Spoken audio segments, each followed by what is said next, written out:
প্ৰথমে নিৰ্বাচনৰ খবৰ ২৬ৰ বিধানসভা নিৰ্বাচনৰ বাবে কংগ্ৰেছৰ প্ৰথমখন প্ৰাৰ্থী তালিকা ঘোষণা প্ৰথমখন তালিকাত ৪২টা সমষ্টিৰ প্ৰাৰ্থী ঘোষণা যোৰহাট সমষ্টিৰ প্ৰাৰ্থী সাংসদ গৌৰৱ গগৈ দুই কংগ্ৰেছী সাংসদ ৰকিবুল হুছেইন আৰু প্ৰদ্যুৎ বৰদলৈ পুত্ৰই পালে টিকট মাৰ্ঘেৰিটা সমষ্টিত প্ৰদ্যুৎ বৰদলৈ পুত্ৰ প্ৰতীক বৰদলৈ প্ৰাৰ্থিত্ব সামগুৰিত ৰকিবুল হুছেইনৰ পুত্ৰ তানজিল হুছেইনক প্ৰাৰ্থিত্ব দিছপুৰত কংগ্ৰেছৰ প্ৰাৰ্থী মীৰা বৰঠাকুৰ নাজিৰাত দেৱব্ৰত শইকীয়া বৰছলাত ৰিপুন বৰা নাহৰকটীয়াত প্ৰণতি ফুকন জাগিৰোডত প্ৰাৰ্থিত্ব প্ৰদান কৰা হৈছে বুবুল দাসক চিপাঝাৰত কংগ্ৰেছৰ প্ৰাৰ্থী বিনন্দ কুমাৰ শইকীয়া তিহুত প্ৰাৰ্থিত্ব প্ৰদান ৰাতুল পাটোৱাৰীক নলবাৰীত কংগ্ৰেছৰ প্ৰাৰ্থী অশোক কুমাৰ শৰ্মা বৰক্ষেত্ৰীত কংগ্ৰেছৰ প্ৰাৰ্থী দিগন্ত বৰ্মন কমলপুৰত প্ৰাৰ্থিত্ব সত্যব্ৰত কলিতাক হাজু শুৱালকুছিত কংগ্ৰেছৰ প্ৰাৰ্থী নন্দিতা দাস বকো ছয়গাঁৱত প্ৰাৰ্থিত্ব প্ৰদান কৰা হৈছে ৰমেনসিন ৰাভাক বৰপেটাত কংগ্ৰেছ প্ৰাৰ্থী মহানন্দ চৰকাৰ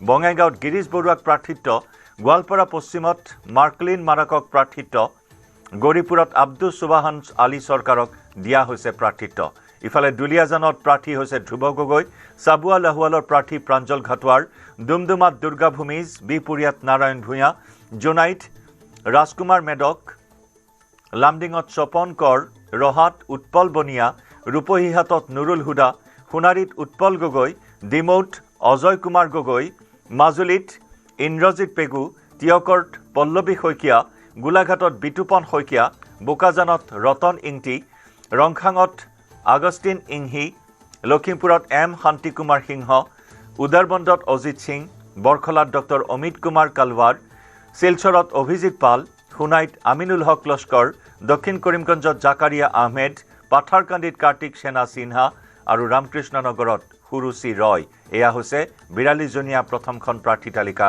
কংগ্ৰেছৰ অৱশেষত জল্পনা কল্পনাৰ উৰ পেলাই কংগ্ৰেছে প্ৰথমখন প্ৰাৰ্থী তালিকা ঘোষণা কৰিলে য'ত নেকি যোৰহাট সমষ্টিৰ পৰা প্ৰাৰ্থী হৈছে গৌৰৱ গগৈ যোৰহাটৰ পৰা গৌৰৱ গগৈয়ে নিৰ্বাচনত অৱতীৰ্ণ হ'ব বিধানসভা নিৰ্বাচন দিল্লীৰ পৰা দিছপুৰলৈ এয়া গৌৰৱ গগৈৰ এক নতুন যাত্ৰা যোৰহাট সমষ্টিৰ পৰা তেওঁ প্ৰতিদ্বন্দ্বিতা কৰিব যোৰহাট সংসদীয় সমষ্টিৰ পৰা প্ৰতিদ্বন্দ্বিতা কৰি অভিলেখ ভোটত জয়লাভ কৰিছিল তেওঁ বিগত লোকসভা নিৰ্বাচনত আৰু এইবাৰ এই যোৰহাট বিধানসভা সমষ্টিৰ পৰাই প্ৰতিদ্বন্দ্বিতা কৰিবলৈ আগবাঢ়িছে গৌৰৱ গগৈ অৱশেষত চূড়ান্ত কৰা হ'ল যোৰহাট সমষ্টিত গৌৰৱ গগৈৰ নাম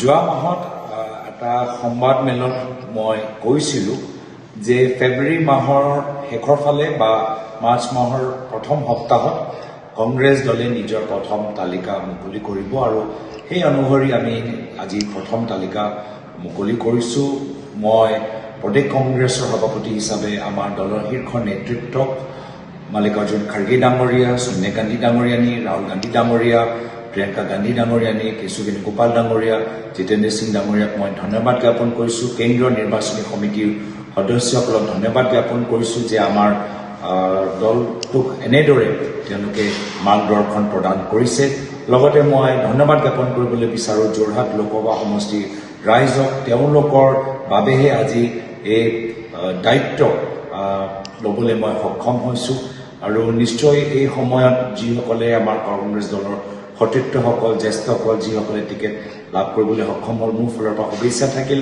কিন্তু সকলোকে অনুৰোধ কৰিছোঁ যে আজিৰ সময়ত আমি চবেই মিলিজুলি একগোট হ'ব লাগিব আৰু সেইকাৰণে যিসকলে আজি তাৰিখত কিবা বিভিন্ন কাৰণত তেওঁলোকে টিকেট নাপালে মই তেওঁলোককো বাৰ্তা দিবলৈ বিচাৰিছোঁ আপোনালোকে প্ৰত্যেকগৰাকী কংগ্ৰেছৰ এজন যোদ্ধা কিবা কাৰণত আজি দলৰ নেতৃত্বক আপোনালোকক আৰু অলপ সময় অপেক্ষা কৰিবলৈ অনুৰোধ কৰিছোঁ আৰু মই সেই আশা এই বাৰ্তাৰ যোগেদি আপোনালোকক পুনৰবাৰ আপোনালোকৰ মাজত দোহাৰিবলৈ বিচাৰোঁ আমাৰ অহা দিনত যে যুঁজ এই যুঁজ হৈছে মুখ্যমন্ত্ৰী হিমন্ত বিশ্ব শৰ্মা ডাঙৰীয়াৰ বিৰুদ্ধে এই যুঁজ হৈছে বিজেপি দলৰ অহংকাৰ আৰু ভ্ৰষ্টাচাৰৰ বিৰুদ্ধে এই যুঁজ হৈছে অসমৰ এখন নতুন বৰ অসম কল্পনা সৃষ্টি কৰিবলৈ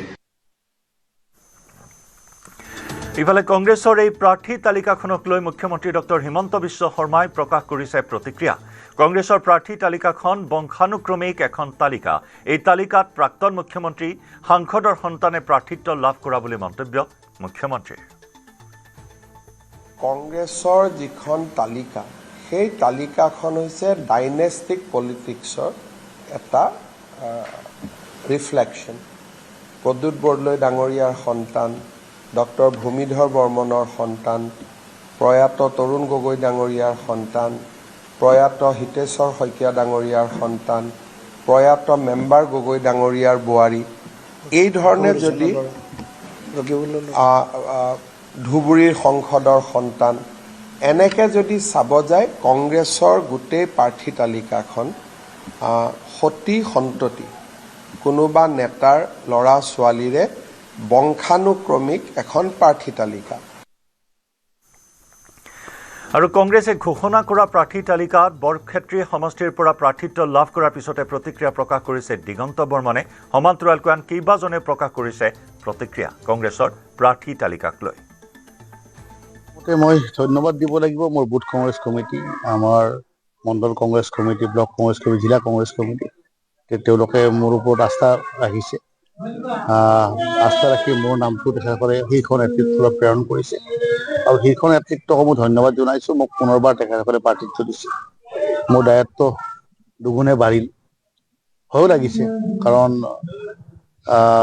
দলে ইমান বিশ্বাস কৰিছে আৰু ৰাইজৰো বিশ্বাস ৰাখিব লাগিব। মই ৰাইজকো ধন্যবাদ জনাইছোঁ, বৰক্ষেত্ৰীবাসী ৰাইজক বিশেষকৈ। এই জাষ্ট নিউজত চালোঁ হাজো শুৱালকুছিত কংগ্ৰেছ দলৰ ফালৰ পৰা টিকেটটো মোক প্ৰদান কৰা হৈছে। বহুত আনন্দিত, গৌৰৱ অনুভৱ কৰিছোঁ, কাৰণ বহুত দলৰ হৈ কাম কৰি থাকোঁ।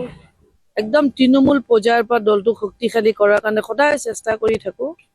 আৰু মই গৌৰৱেৰে ক'ব বিচাৰোঁ যে মই কংগ্ৰেছ দলৰ যিটো টিকেট বিধায়ক হিচাপে তৃতীয়বাৰলৈ পালোঁ। সেইবাবে মোৰ কংগ্ৰেছ দলৰ হাইকমাণ্ডক, সন্মানীয় ৰাহুল গান্ধী ডাঙৰীয়া, সন্মানীয় প্ৰিয়ংকা গান্ধী ডাঙৰীয়ানী আৰু সন্মানীয় সোনিয়া গান্ধী ডাঙৰীয়ানী আৰু আমাৰ খাৰ্গেজী, লগতে অসম প্ৰদেশ কংগ্ৰেছৰ সভাপতি গৌৰৱ গগৈ ডাঙৰীয়াক মই আন্তৰিক ধন্যবাদ জ্ঞাপন কৰিছোঁ। ৰাজনীতিটো প্ৰত্যাহ্বান সদায় থাকিব। মই দুবাৰ এই প্ৰত্যাহ্বানৰ সন্মুখীন হৈয়ে জিকি আহিছোঁ। প্ৰত্যাহ্বান থাকিবই আৰু প্ৰত্যাহ্বানক নেওচি আমি আগবাঢ়ি আহিব লাগিব। এই ক্ষেত্ৰত আমাৰ দল হাজো শুৱালকুছি সমষ্টিত আমাৰ দল যথেষ্ট শক্তিশালী। প্ৰতিক্ৰিয়া নলবাৰী জিলা কংগ্ৰেছৰ প্ৰতিজন কৰ্মীৰ মোৰ প্ৰতি যিটো বিশ্বাস, যিটো শ্ৰদ্ধা, যিটো মৰম তেওঁলোকে দিলে, তাৰ বাবে তেওঁলোকক ধন্যবাদ দিছোঁ প্ৰতিজন কৰ্মীকে। নলবাৰী জিলাৰ, অকল নলবাৰী সমষ্টিৰে নহয়, নলবাৰী জিলাৰ প্ৰতিজন কৰ্মীলৈ মই মোৰ অন্তৰৰ পৰা ধন্যবাদ জ্ঞাপন কৰিছোঁ।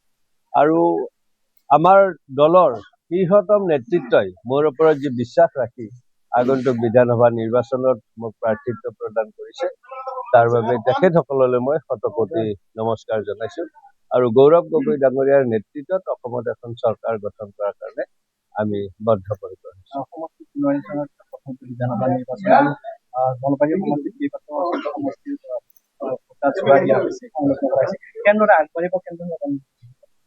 যিখিনি নতুনকৈ সংলগ্ন হৈছে সেই মানুহখিনিৰ লগত সুসম্পৰ্ক আমাৰ আগৰে পৰা আছে। গতিকে ডিলিমিটেশ্যন হৈছে, আমাৰ নলবাৰী সমষ্টিৰ ভোট অলপ কমিল আগতকৈ, কিন্তু হ'লেও যিখিনি আহিছে, নতুনকৈ আহিছে, সেইখিনি লোকে আমাৰ নলবাৰীৰ লগত ইতিমধ্যে আমি দলীয় কাৰ্যকৰ্তাসকলে লগ লাগি তেখেতসকলক নলবাৰীৰ নতুনকৈ আহিলেও তেখেতসকলক আমি আঁকোৱালি লৈছোঁ আৰু তেখেতসকলেও নলবাৰী সমষ্টিটোত নিজকে বিলীন কৰি দিয়াৰ বাবে তেখেতসকলে চেষ্টা কৰিছে আৰু আমি সফল হৈছোঁ।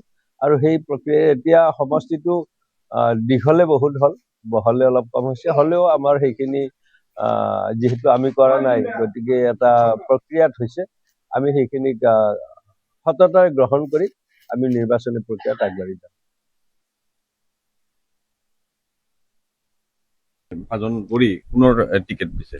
প্ৰাৰ্থিত্ব হিচাপে মই সুখী প্ৰক্ষেপ কৰাৰ কাৰণে। আৰু মই বিশেষভাৱে বঙাইগাঁও জিলা কংগ্ৰেছ কৰ্মী, বঙাইগাঁও বিধানসভা সমষ্টিৰ বিভিন্ন দল সংগঠন বা ৰাইজক ধন্যবাদ জ্ঞাপন কৰিছোঁ। আপোনালোকৰ আশীৰ্বাদত মই প্ৰাৰ্থী হিচাপে অৱতীৰ্ণ হৈছোঁ। আৰু দীৰ্ঘ বিশ্বাস, এই নিৰ্বাচনত আমি বঙাইগাঁও বিধানসভা সমষ্টিত অসম গণ পৰিষদ দলৰ প্ৰাৰ্থীক পৰাভূত কৰি আমি এজন বিধায়ক হিচাপে নিৰ্বাচিত হ'ব পাৰিম আৰু অসমত গৌৰৱ গগৈৰ নেতৃত্বত যি কংগ্ৰেছ চৰকাৰ হৈ আছে তাত আমি এজন বিধায়ক হিচাপে যাব পাৰিম।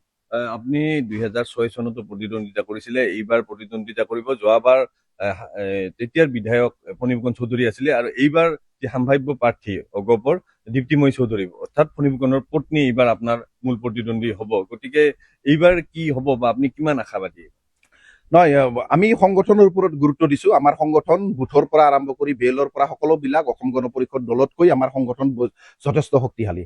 অসম গণ পৰিষদ দলত আপোনালোকে জানে যে বিধায়ক আছে, সাংসদ আছে, তেওঁলোকৰ ঠিকাদাৰ বেচ আৰু ঠিকাদাৰৰ ওপৰত নিৰ্ভৰ কৰি তেওঁলোকে নিৰ্বাচন কৰিব আগবাঢ়িছে।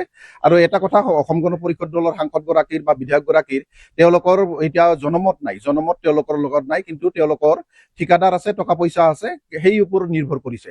কৰ্মী নাই, তেওঁলোকৰ ৰাজনৈতিক ক্ষমতা বৃদ্ধি পাইছে। সঁচা কথা, একেখন ঘৰতে এজন সাংসদ আছে, এজন বিধায়ক আছে, কিন্তু তেওঁলোকৰ দলীয় কৰ্মী আৰু নেতৃত্বৰ অভাৱ অসম গণ পৰিষদ দল। গতিকে আমি কৰ্মী আৰু নেতৃত্ব লৈ, আমি সাধাৰণ নেতৃত্বক লৈ আগবাঢ়িম। আৰু বঙাইগাঁওবাসী ৰাইজে এতিয়া পৰিৱৰ্তনৰ স্বাৰ্থত, আমাৰ উন্নতিৰ স্বাৰ্থত, অসমৰ সৰ্বাংগীন উন্নতিৰ স্বাৰ্থত কংগ্ৰেছক ভোট দিম। এই মুহূৰ্তত আচলতে মই অকণ আৱেগিক হৈ আছোঁ। প্ৰথমতে মই অসম প্ৰদেশ কংগ্ৰেছ কমিটি আৰু AICCৰ সভাপতি তথা গৌৰৱ গগৈ ডাঙৰীয়াকো ধন্যবাদ আৰু কৃতজ্ঞতা জ্ঞাপন কৰিছোঁ। আৰু তেখেতকো মই অভিনন্দন জ্ঞাপন কৰিছোঁ। তেখেতকো যোৰহাটৰ পৰা প্ৰাৰ্থিত্ব প্ৰদান কৰিছে আৰু ৰাইজৰ আশীৰ্বাদ বিচাৰিছোঁ, সহায় সহযোগিতা বিচাৰিছোঁ। মই এগৰাকী মহিলা হয়, সকলোকে মই বিনম্ৰভাৱে মই অনুৰোধ কৰিছোঁ যে আপোনালোকে এগৰাকী মহিলাক শক্তিক আগবঢ়াই দিয়ক। মই যিমান পাৰোঁ মই ৰাইজৰ লগত থাকিম, আপোনালোকৰ আশা আকাংক্ষা পূৰণ কৰিবলৈ চেষ্টা কৰিম। কিন্তু মোক আপোনালোকে আশীৰ্বাদ দিয়ক, সহায় কৰক, সহায় সহযোগ শক্তি দিয়ক, যাতে মই আগুৱাই যাব পাৰোঁ আৰু বিপুল ভোটেৰে মোক জয়যুক্ত কৰিব বুলি মই আপোনালোকৰ ওচৰত আশাবাদী। আৰু ইফালে কংগ্ৰেছৰ প্ৰাৰ্থী তালিকা ঘোষণা কৰাৰ পিছতেই ফেচবুক পোষ্টযোগে দুখ প্ৰকাশ কৰিলে অখিল গগৈয়ে। মিত্ৰতা আলোচনা চলি থকাৰ মাজতে প্ৰাৰ্থী তালিকা ঘোষণাক দুৰ্ভাগ্যজনক আখ্যা দিলে অখিল গগৈয়ে। একপক্ষীয়ভাৱে প্ৰাৰ্থী তালিকা ঘোষণা কৰি কংগ্ৰেছে অগণতান্ত্ৰিকতাৰ পৰিচয় দিলে বুলি প্ৰকাশ বিধায়কগৰাকীৰ।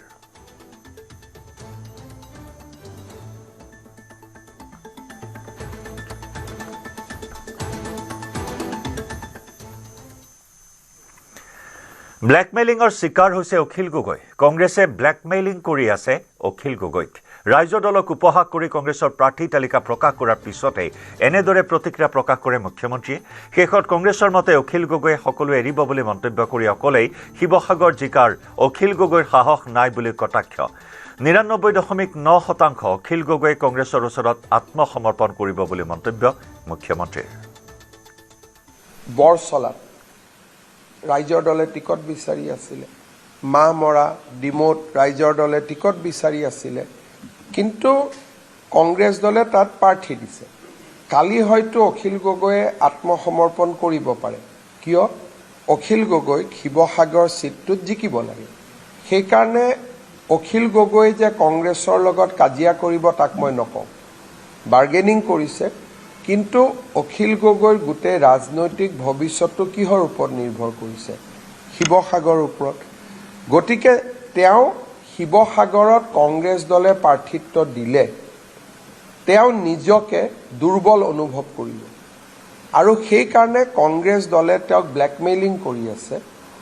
বাহিৰত অখিল গগৈয়ে কথা বাৰ্তা কোৱা এজন ডাঙৰ নেতা যেন লাগে, কিন্তু বৰ্তমান অখিল গগৈ ব্লেকমেইলিঙৰ চিকাৰ হৈ আছে। আৰু লাষ্টত দেখিব তেওঁ কংগ্ৰেছৰ মতে সকলো এৰি দিব, কাৰণ শিৱসাগৰ ছিটটো তেওঁ জিকিবৰ কাৰণে তেওঁৰ নিজৰ সাহস বৰ্তমান নাই। আৰু সেইকাৰণে অখিল গগৈয়ে যে আপোনালোকক টাইম দিয়ে, আজি ৰাতি 12টা, কালি ৰাতিপুৱা 8টা, পৰহি 2টা বজাত, এইবিলাক টাইম দিয়ে কিয়? তেওঁ কংগ্ৰেছক ভয় খুৱাব যত্ন কৰে। কংগ্ৰেছেও বুজি পালে যে অখিল গগৈৰ দুৰ্বলতাটো শিৱসাগৰত লুকাই আছে, সেইকাৰণে কংগ্ৰেছেও ব্লেকমেইল কৰি আছে। এতিয়া ৰাইজৰ দলেও কংগ্ৰেছক ভয় খুৱাব খোজে, কংগ্ৰেছেও ৰাইজৰ দলক ভয় খুৱাব খোজে। বৰ্তমান মিত্ৰতাটো হ'ল তেনেকুৱা, আৰু এই মিত্ৰতাটো যদি হয়ও মই কওঁ 99.9% হ'ব। মোৰ ইমান ভুল হোৱা নাই, 1% মই ৰাখি থৈ দিছোঁ। যদি অখিল গগৈৰ বিবেকত দংশন হয় বেলেগ কথা, কিন্তু তেওঁৰ যে বিবেক আছে এইটো মই নাভাবোঁ। 99.9% অখিল গগৈ আত্মসমৰ্পণ কৰিব।